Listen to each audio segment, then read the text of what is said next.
Allah jelaskan di ayat itu apa keinginan orang yang sudah mati.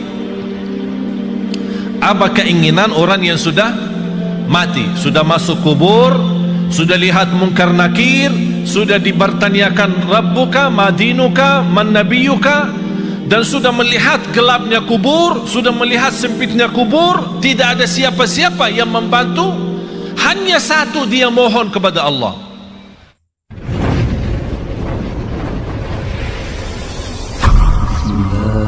Bismillahirrahmanirrahim. Saya masih ingat 2008 sampai 2010 saya masih berceramah bahasa Arab, ditranslate. Ya lama-lama jujur saja membosankan. Awal-awalnya orang semangat mendengar, tapi lama-lama bosan ini. Apalagi yang terjemahin tidak begitu semangat seperti semangat penceramahnya. Tapi subhanallah 2010 saya ingat pertama kali saya berceramah bahasa Indonesia. Bahkan waktu itu masih bahasa lucu. Sampai ada seorang ibu, mudah-mudahan ceramahnya begini aja, jangan lancar, supaya lucu katanya. Tapi subhanallah sedikit demi sedikit, saya tidak pernah ambil kursus bahasa Indonesia atau belajar bahasa Indonesia, tapi saya selalu berdoa, ya Allah berikan kepada saya kemudahan bahasa yang bisa difahami. Faham enggak? Alhamdulillah. Kalau lancar tidak faham ya susah juga kan? Walaupun tidak lancar tapi anda faham, dan inti daripada dakwah adalah memahami apa yang kita sampaikan dan bahkan menamalkan.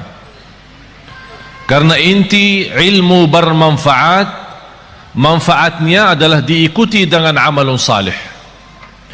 Tak ada arti kalau bapa ibu datang jauh-jauh sampai ke tempat ini belajar ilmu tapi pulang tidak ada penambahan amal.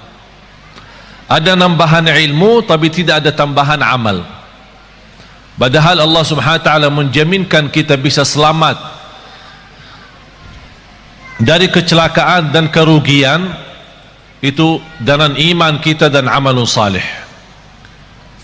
Sebagaimana firman Allah Subhanahu wa taala di suratul Asr, dan saya yakin Bapak Ibu semua hafal. A'udzu billahi minasy syaithanir rajim. Bismillahirrahmanirrahim. Wal 'asr innal insana lafi khusr illa alladhina amanu wa 'amilus salihati wa tawasaw bil haqqi wa tawasaw bis sabr. Sadaqallahul azim. Semua manusia, sampai Allah bersumpah, semua manusia dalam keadaan merugi. Innal insana, walaupun disebutkan al-insan itu satu, tapi yang dimaksud jenis manusia, seluruh manusia dalam keadaan merugi. Artinya merugi apa? Celaka dunia akhirat, tidak selamat dunia dan akhirat. Kenapa mereka tidak selamat? Karena mereka dengan segala kenikmatan yang diberikan oleh Allah tidak digunakan untuk mendekatkan diri kepada Allah. Tapi siapa ya Allah yang selamat dari kerugian itu dan dari kecelakaan? Yang memiliki 4 sifat.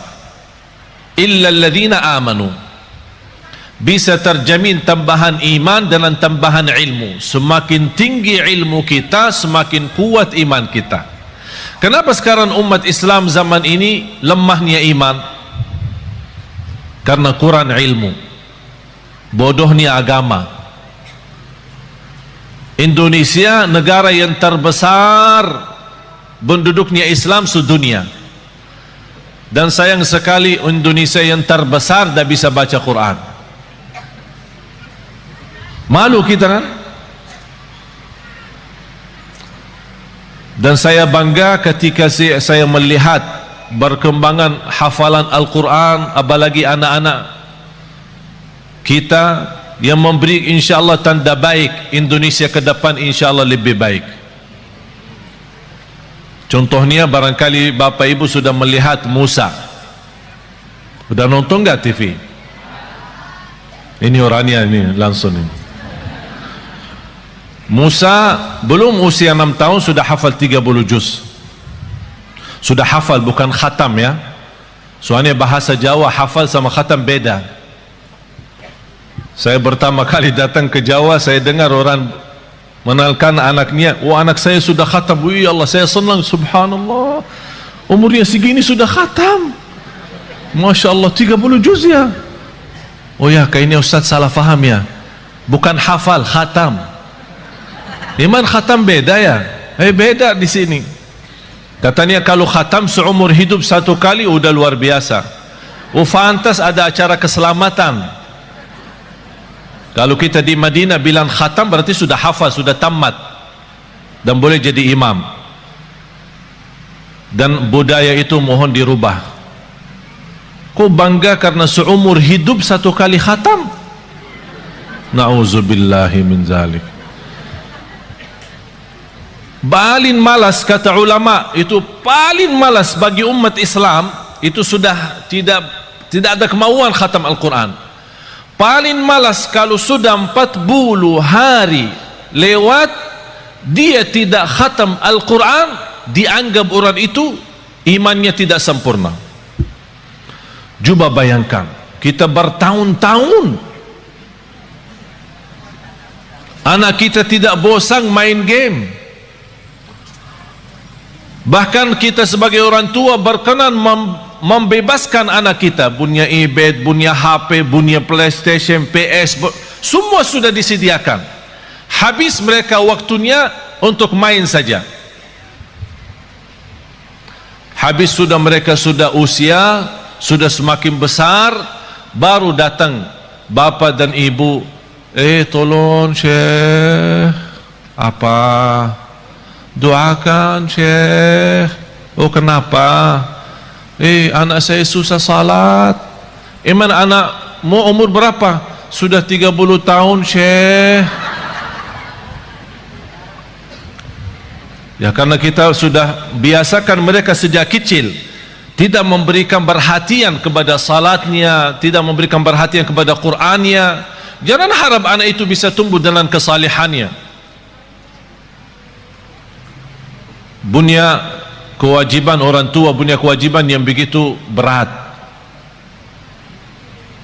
Saya tidak minta harus anda membina anaknya sampai harus hafal 30 juz, tapi harus komitmen, harus disiplin. Setiap hari kita berduduk sama anak kita walaupun satu ayat, supaya dia tertanam mencintai Al-Quran dan mencintai masjid. Kita hanya hafal.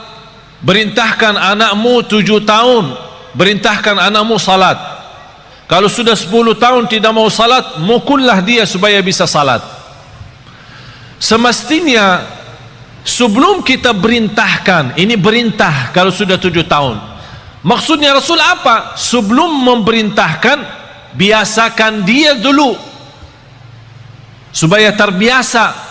Artinya apa? Sejak dia kecil, masih di bawah 7 tahun, kita boleh membiasakan dia untuk bisa salat, untuk bisa membaca Al-Quran. Sampai kalau sudah 7 tahun, kita tidak punya, sebelumnya tidak punya kewajiban untuk memaksa atau memerintahkan. Tapi kalau sudah 7 tahun, baru mulai tugas baru adalah memerintahkan. Tapi supaya perintah itu bisa diterima dengan baik dan senang, kalau sebelumnya sudah membiasakan dia cinta Al-Quran dan cinta masjid. baru akan ringan menerima perintah dari orang tua. Anak, salat. Ya, salat. Sekarang apa yang kita lihat? Apalagi kalau kita nak perhatiin masjid-masjid, yang paling ramai di masjid itu sudah bapak-bapak, sudah tua, mengharapkan husnul khatimah. Langkah-langkahnya aja susah berjalan, pelan-pelan aja ke masjid. Ditanya, Pak, anaknya mana? Oh, dia di rumah lagi tidur. Tapi coba bayangkan kalau jam sekolah, Pak, anaknya di mana? Oh, lagi sekolah. Karena kita membiasakan kalau bangunin dia subuh, ketika salat subuh tidak begitu kita menaturkan dan komitmen supaya dia bisa menjaga salat subuh, apalagi di masjid. Ayo nak, bangun nak, sudah azan nak. Ya, kedinginan, nantuk. Oh, nantuk ya, ya udahlah. Malah ditutupin selimutnya lagi. Pas jam sekolah jam 7, bangunin lagi. Ayo nak, bangun. Masih ngantuk. Bangun sekolah. Marah sekali. Pas sekolahnya marah. Kalau benar-benar kita cinta dan sayang anak kita, ingat firman Allah Subhanahu wa taala, ya ayyuhalladzina amanu qu anfusakum wa ahlikum nara. Kita sebagai orang tua punya kewajiban berjuang untuk menyelamatkan anak kita dari neraka jahanam. Bukan sekolah yang bagus. Apa artinya sekolah tinggi, kuliah yang terbagus, bahkan bisa keluar negeri, tapi na'udzubillah di akhirat masuk neraka? Apa itu berjuangan? Illal ladzina amanu, mendasarkan iman. Dan semakin ilmu kita baik, semakin banyak mengenal Allah, semakin banyak mendalami asmaul husna, semakin banyak memahami asmaul husna, semakin tahu keagungan Allah Subhanahu wa taala, kita semakin mendekatkan diri kepada Allah dan semakin nikmat. Karena posisi iman naik turun. Bagaimana supaya naik terus? Ilmu yang bermanfaat. Pertama, ilmu yang sangat dianjurkan adalah ma'rifatullah, kita lebih mengenal Allah Subhanahu wa taala. Habis iman, amalun salih.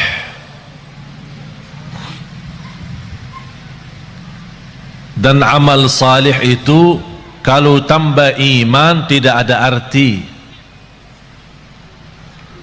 Bapak Ibu, amalun salih tambah iman tidak ada arti.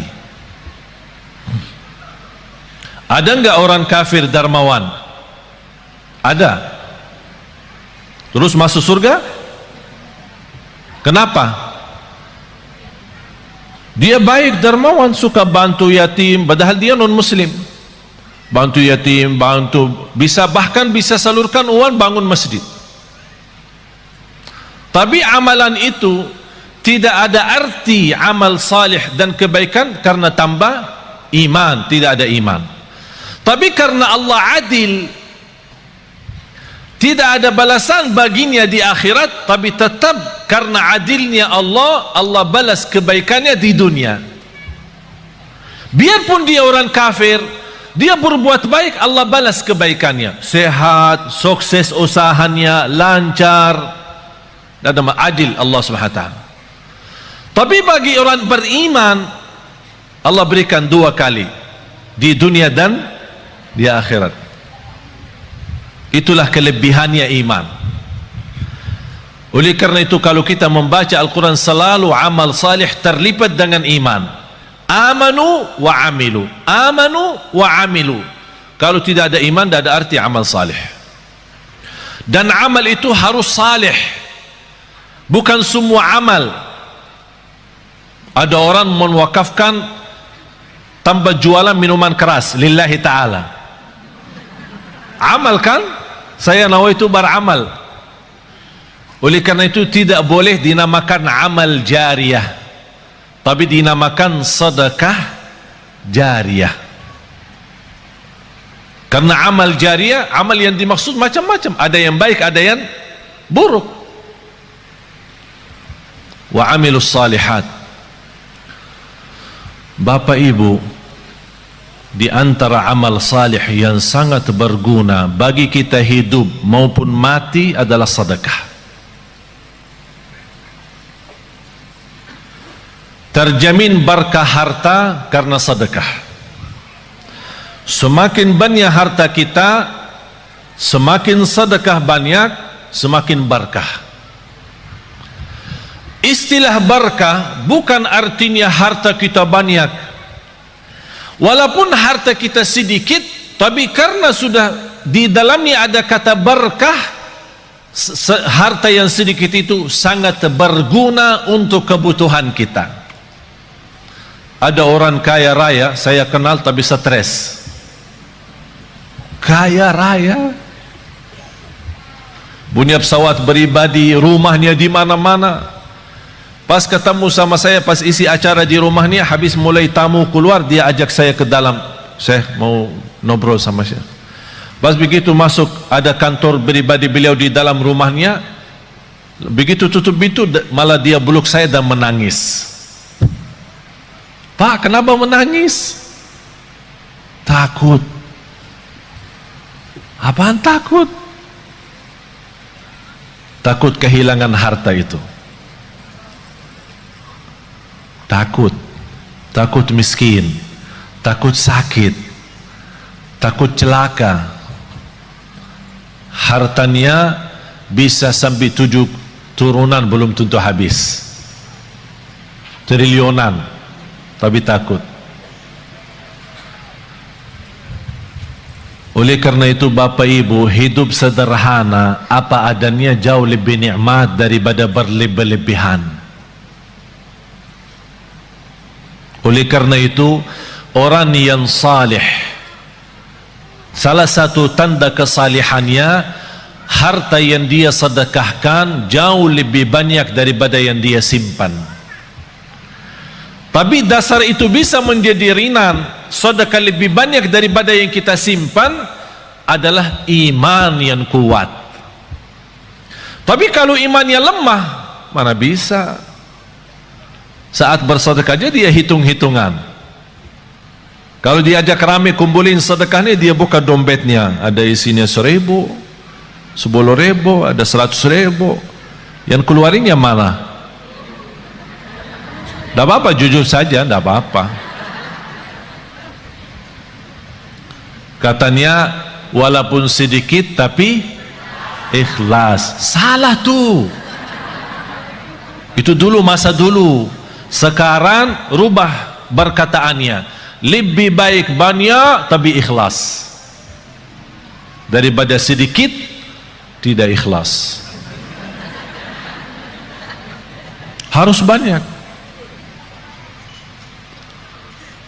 Bapak Ibu, saya ceritakan sesuatu tapi bukan, insya Allah bukan riak. Seumur hidup saya sampai titik ini, saya tidak pernah zakat mal. Heran ya, kok bingung Ustaz tidak zakat sih? Kita diajurkan suruh zakat, kok Ustaz tidak zakat?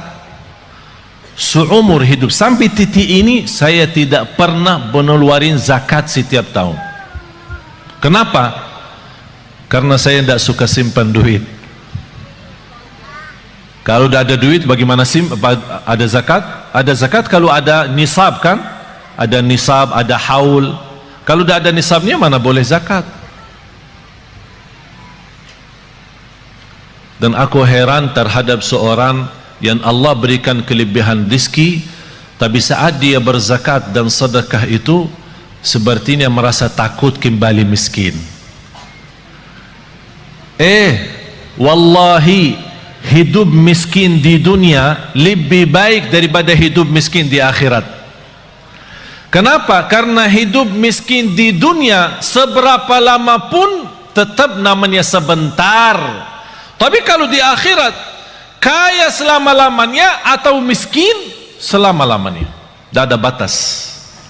Oleh karena itu bahagia seorang yang saat dia bersedekah dia sudah ingat, saya lagi isi tabungan akhirat saya, supaya nanti kalau saya hadap Allah hari kiamat, rekening akhirat saya masih banyak. Subhanallah, luar biasa. Oleh karena itu sedekah termasuk salah satu amalan yang sangat berguna bagi orang yang hidup maupun mati. Sampai ada sahabat, ya Rasulullah, ibu saya meninggal, apa yang harus saya bisa berikan kepada ibu yang berguna padahal ibu saya sudah meninggal? Kata Rasulullah, bersedekah. Bahkan Bapak Ibu tolong simpan surah Al-Munafiqun, surah 63 ayat 10. Surah 63, tolong simpan ya, ingat ya, jangan lupa. Surah 63 ayat 10. Allah jelaskan di ayat itu apa keinginan orang yang sudah mati. Apa keinginan orang yang sudah mati, sudah masuk kubur, sudah lihat mungkar nakir, sudah dibertanyakan Rabbuka, Madinuka, Man Nabiyuka, dan sudah melihat gelapnya kubur, sudah melihat sempitnya kubur, tidak ada siapa-siapa yang membantu, hanya satu dia mohon kepada Allah. وَأَنْفِقُوا مِمَّا رَزَقْنَاكُمْ مِنْ قَبْلِ أَنْ يَأْتِيَ أَحَدَكُمُ الْمَوْتُ فيقول رب لولا أخرتني إلى أجل قريب فأصدق وأكن من الصالحين. Ketika manusia menghadapi kematian dan bisa menyebutkan keinginannya dan cita-citanya, ya Allah, tundalah kematianku, ya Allah, kembalikanlah aku dari kubur supaya aku bisa bersedekah kembali. Bukan bisa salat malam, bukan bisa baca Quran, bukan bisa puasa Isnin Kamis, bukan bisa berbakti baik sama orang tua, bukan supaya saya bisa haji umrah, bukan saya bisa nikmati Ramadan. Semua itu baik, tapi satu yang dia sebutkan, supaya saya bisa bersedekah kembali. Kenapa? Ulama menjelaskan, kenapa orang yang menghadapi kematian dan masuk kubur ingin kembali ke dunia untuk hanya bisa bersedekah lagi? Karena dia sudah lihat begitu dahsyat pahala sedekah yang telah dia berikan. Oleh karena itu dia mengharap, ya Allah, kalau memang begini, tolong kembali lagi ke dunia, tundalah kematianku supaya harta yang saya masih simpan bisa saya habiskan di jalanmu. Allahu Akbar. Sedekah itu luar biasa. Bahkan saking indahnya sedekah itu, Allah berikan satu pintu khusus namanya babus sedekah di surga. Jadi ada orang punya kelebihan apa? Ini ada babus sedekah masuk. Seperti Sayyidina Uthman. Sayyidina Uthman ibn Affan yang terkaya. Tahu enggak Bapak Ibu, ada satu cerita barangkali Bapak Ibu pertama kali mendengar. Sampai sekarang jarak kita antara kita sama Sayyidina Uthman 1400 tahun. Sampai sekarang ada satu rekening di bank di kota Madinah atas nama Uthman ibn Affan radhiyallahu anhu. Sampai sekarang. Itu apa? Beliau kan orangnya dermawan, suka bersedekah. Di antara sedekahnya dia menwakafkan sumur air yang dimiliki oleh orang Yahudi. Orang Yahudi ketika di zaman Rasul, orang Muslim mau minum, dia jual mahal. Jadi orang yang mampu bisa beli, orang yang tidak mampu tidak bisa. Kata Sayyidina Uthman begini, satu hari saya bayar, satu hari saya bayar untuk umat Islam. Jangan tolak orang, biar apapun, seberapapun diambil, biarkan saja. Dan satu hari untuk kamu. Jadi kontrak. Satu hari buat saya, satu hari buat kamu. Tapi apa yang terjadi? Di hari giliran Sayyidina Uthman, orang Yahudi suka mensusahkan orang Islam untuk menambil air. Beralasan air hari ini kurang, air hari ini tidak lancar, air hari sumurnya tidak begitu penuh. Banyak macam alasan membuat orang merasa kesusahan. Dapat berita oleh Sayyidina Uthman ibn Affan radhiyallahu an, langsung datang ke orang Yahudi, saya tawarkan, saya mau beli sumur itu. Orang Yahudi cintaannya harta. Dia berkata, kalau berani ya saya bayar, saya jual mahal, mahal banget. Tapi karena Sayyidina Uthman radhiyallahu anhu tidak pernah menghitung-hitungan kalau saat di jalan Allah, berapapun harta, berapapun biayanya, saya yang beli. Begitu sudah jadi membeli sumur air itu, kata Sayyidina Uthman, ya Rabbi, saksikan sumur ini wakaf lillahi ta'ala sampai hari kiamat. Sampai titik ini penghasilan sumur air sama kubun, ada satu kubun namanya kubun Sayyidina Uthman, dibeli sama, karena bukan hanya sumurnya, dibeli kubunnya, kubun kurma. Semua penjualan hasil kurma daripada airnya di mana-mana pun masuk ke rekening Sayyidina Uthman. Sampai dia meninggal dunia masih ada bergilar hartanya, terus berjalan. Subhanallah. Bapak ibu, sedekah itu luar biasa, terjamin husnul khatimah dengan sedekah. Wallahi tidak ada orang yang istiqamah dan cinta sedekah pasti dapat husnul khatimah. Selamat dari kecelakaan, selamat dari kematian buruk. Kalau kita bilang kecelakaan termasuk kebakaran, bahkan disebut dalam hadis selamat dari kematian mendadak. Karena salah satu ciri hari kiamat, akhir zaman, banyak meninggal dunia mendadak. Pas naik mobil meninggal, pas lagi makan meninggal, mendadak namanya. Supaya selamat dari mendadak, jangan sampai kita mati dalam keadaan buruk maupun mendadak, jagalah sedekah. Allah lindungi dari kematian mendadak, dari kematian buruk, dari kematian kecelakaan. Bahkan sedekah itu menjaminkan ridha Allah. Sedekah itu membadamkan kemurkaan Allah. Kalau Allah lagi murka sama kita, Allah marah sama kita, supaya Allah angkat kemarahannya lewat apa? Bukan haji, umrah, puasa, tidak ada, sedekah. Terjamin terhapus dosa kita lewati sedekah. Semua yang saya sebutkan ada lebih daripada 100 manfaat daripada sedekah. 100 manfaat. Bahkan sedekah itu bisa menjadi berkah bagi keturunan kita. Siapa yang ingin punya anak salih salihah, jagalah sedekah. Siapa yang ingin berbakti baik sama orang tua, walaupun orang tua sudah meninggal dunia, lewati sedekah. Oleh karena itu Bapak Ibu, setiap anda bersedekah dimanapun, tolong jangan lupa nawaitu untuk orang tua.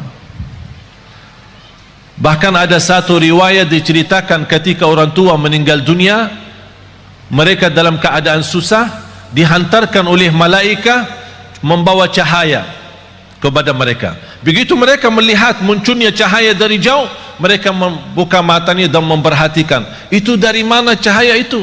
Cahaya yang menenangkan. Malaikat menjawab, ini cahaya sedekah anakmu. Subhanallah. Bahkan sedekah termasuk salah satu amalan yang melindungi kita dari siksa kubur. Semua kita akan sama-sama masuk siksa kubur. Semua akan masuk kubur. Rumah kita yang baru, tahu nggak rumah yang baru? Belum ya? Belum pernah ke sana ya? Belum. Biasa kalau kita mau beli rumah, kita biasa survei kan? Survei, senang beli, tidak senang cari yang lain kan? Kuburnya rumah kita yang baru. Sudah disurvei belum? Survei. Harus tahu. rumah saya yang baru di mana, posisi saya di mana nanti, tetangga saya siapa, apakah dekat jalan raya atau dekat mall. Tahu, harus tahu kuburnya di mana. Wallahi Bapak Ibu, salah satu yang membuat kita mudah bersedekah, kita ingat kubur rumah kita baru. Kita ingat, kalau kita ingin, saya minta sekali aja. Biasanya kalau di Indonesia malam minggu libur, jadi orang-orang mengajak keluarga senang-senang, makan malam di mana gitu, berhiburan. Kalau di Surabaya kemana? Biasanya malam minggu ya, ke mall ya. Ya udah sekali-kali malam minggu di kubur, ajak. Apalagi kubur di Indonesia sudah gelap, gelap alami ya, bukan masuk ke dalam, di luar aja sudah gelap. Jadi enak, suasana enak, duduk aja, tidak usah panjang lebar, duduk aja, duduk. Apalagi kalau di samping kubur lagi terbuka, wow, luar biasa tuh, biar bisa pandangannya enak. Subhanallah, masa ini rumah saya ukurannya berapa sih? Ya boleh sekarang ketawa, boleh ketawa, tapi Allah saja yang maha tahu bagaimana keadaan kita nanti di dunia kubur. Oleh karena itu jamaah sekalian, wallahi hidup ini serius, hidup ini sangat serius. Sudah habis waktunya bercanda, habis waktunya berketawa, habis waktunya untuk dunia saja. Dan banyak ciri-ciri, semakin banyak ciri hari kiamat, itu memberikan tanda hari kiamat semakin dekat. Bahkan yang lebih dekat adalah kematian. Tidak ada yang bisa jamin berapa sisa umur kita. Sekarang kalau saya bertanya, yakin hidup atau yakin mati? Bukan yakin hidup, yakin mati daripada yakin hidup. Kenapa? Karena tidak ada yang bisa jamin hidup sampai besok. Tapi bagi orang yang bersedekah, kapanpun dijemput kematian, dia siap. Dan saya minta bukan sedekah yang biasa-biasa, tapi sedekah yang luar biasa. Jangan kita sedekah biasa tapi minta ya Allah berikan rezeki yang luar biasa. Harus kita juga adil, harus kita adil. Allah akan berikan yang luar biasa kalau kita juga bersedekah yang luar biasa. Wallahi Bapak Ibu, yang namanya harta bukan yang kita simpan, tapi yang harta sesungguhnya adalah yang kita memberi. Itulah yang namanya harta kita. Tapi yang harta kita simpan, wallahi bukan harta kita, karena besok meninggal dunia dinikmati oleh ahli waris. Bahkan bisa ahli waris salah guna dan dosanya kita tanggung. Saya punya teman, keluarganya hampir 7 tahun bersaudara, pecah kakak adik, tidak bersalaman, tidak bersilaturahim, tidak, ini sebab harta. Teman saya di Mahkamah Agung menceritakan ada keluarga 20 tahun mondar-mandir ke mahkamah, urusan harta belum selesai, 20-an tahun. Harta menyakitkan, harta memecahkan. Apa guna harta kalau seperti itu? Na'udzubillah. Harta yang berguna, yang membuat kita senang, yang membuat kita bahagia, itulah yang namanya harta nikmat. Oleh karena itu kata Rasulullah, sebaik-baik harta di tangan hamba yang salih. Sebaik-baik harta di tangan hamba yang salih. Kenapa di tangan hamba yang salih?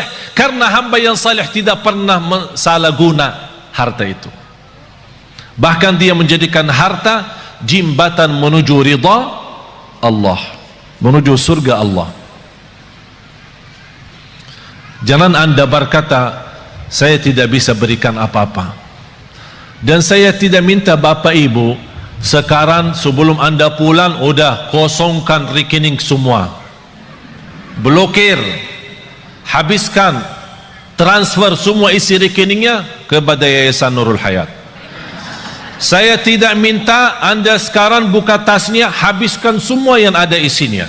Tapi lepas ini, aduh, gara-gara Syekh jadi begini. Karena kita belum memiliki iman seperti Abu Bakar As-Siddiq. Abu Bakar As-Siddiq datang Sayyidina Umar ketika Rasul mau hijrah. Sayyidina Umar datang membawa separuh harta.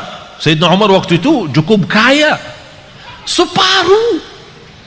Jadi kalau punya 2 rumah, ikhlas 1 rumah. Kalau punya 2 mobil, ikhlas 1. Kalau punya 2 istri, ikhlas 1. Subhanallah, luar. Separuh harta dia ikhlaskan. Sampai Sayyidina Umar merasa dirinya sudah begitu luar biasa berbuatan kebaikan. Barangkali tidak ada yang terbayang. Siapa yang mau kurbani separuh harta? Kalau kita tabungan akhirat, tabungan rekening kita 100 juta, berani nggak 50 juta? Ya berpikir dulu, katanya. Berpikir dulu. Kalau mau masuk surga, Bu, kalau mau masuk surga mau bertanya suami dulu ya. Mau bertanya suami dulu ya. Banyak yang salah mengerti soal nafkah. Ada kewajiban nafkah dari bapa kepada istri. Ada namanya nafkah uang belanja. Uang belanja rumah. Jadi apapun yang di kebutuhan rumah diserahkan bapa kepada ibu. Belanja sayur, belanja makanan, pokoknya semua kebutuhan rumah. Ini namanya nafkah umum, nafkah bersama. Tidak boleh